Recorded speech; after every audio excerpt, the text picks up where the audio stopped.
Hello and welcome to Protect Ukraine Now YouTube channel.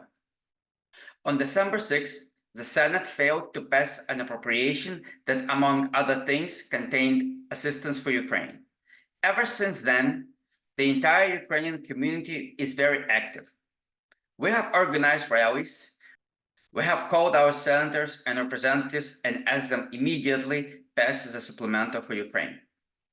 We have called and we have encouraged all of our relatives, friends, everyone we could reach to do the same. I'm sure you have seen hashtag Call for Ukraine on your social media feeds, and this is part of this initiative to make sure that our elected officials are aware that the entire Ukrainian community is very anxious about aid for Ukraine being held back. If there's one thing you can take out of this video, that should be call your senators, call your representatives, and tell them to continue support for Ukraine. The funding must pass now. However, Protect Ukraine Now is a data analytics agency. So, of course, we looked into that legislation, and today I would like to share with you our findings and conclusions. The name of the document is National Security and Border Act 2024. Today, we're going to look at the summary of this document and go over specific assistance to Ukraine. The first paragraph, assistance to Ukraine, calls for $15.1 billion to be spent on military training, intelligence sharing, and there are also other expense items, European command areas of responsibility, and some other undisclosed activities. It is hard to tell by looking at this paragraph how much of this $15.1 billion is going to Ukraine and how much of it is going to European command area of responsibility and other activities. Very hard to determine, and we're just going to highlight this as areas of concern. Over here, $13.5 billion for weapons to be built in the US industrial base to rearm Ukraine. We are concerned about this area over here where it says to be built.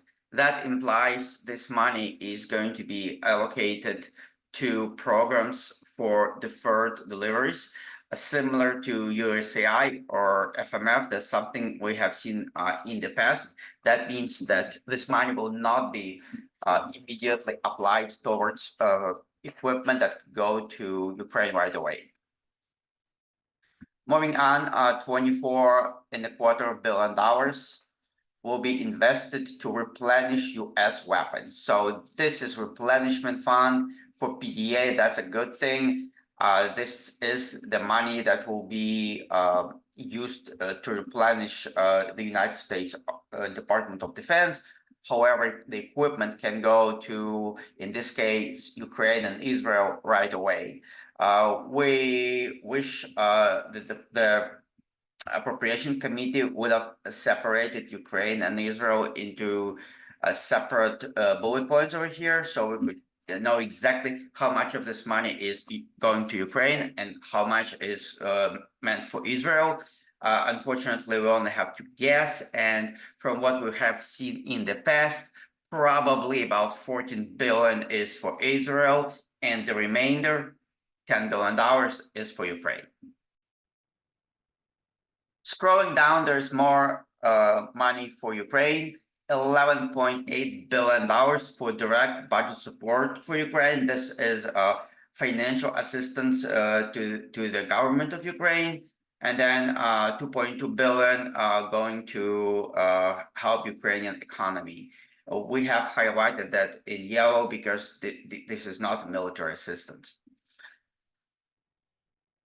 This section over here is clearly marked as foreign military financing, and it provides a total of $1.7 billion. Foreign military financing in the past was also used for deferred military assistance to Ukraine. What's unclear is how much of this 1.7 billion is going to other regional partners. So we still don't know how much of this air defense, artillery, and maritime security is meant for Ukraine, and we don't know how soon that can be delivered. As of right now, all military assistance under FMF program is still pending delivery to Ukraine. Then $360 million going to Ukraine to reestablish and maintain rule of law. Finally, there's a line item calling for 10 billion to sustain global humanitarian assistance efforts. This is obviously humanitarian assistance. Some of it is meant for Ukraine. However, the rest will be going to Gaza, East Africa, South Asia, and some other undisclosed locations. So very hard to tell how much of $10 billion over here is even meant for Ukraine. And we can look through the rest of the document. However, none of these items meant for Ukraine. I'm going to post a link to this summary, and you guys can look through the rest on your own. Well, what we're going to do now is summarize a little bit what we have seen so far. We know that Ukraine will be getting military training and intelligence. It's hard to tell how much money is allocated to that cause. However, the total amount on the package is $15.1 billion. We're also guessing that approximately $10 billion will go into instant military aid, $14.5 billion into deferred military aid, $14.36 billion into humanitarian and economic assistance. So the total aid to Ukraine is $38.86 billion plus. This number is an approximation because there is some ambiguity in the deferred military aid, instant assistance, and training and intelligence. We don't know how much of that money is meant for Ukraine because of other allies of the United States who are getting assistance. The only thing we can speak confidently about is humanitarian and economic aid.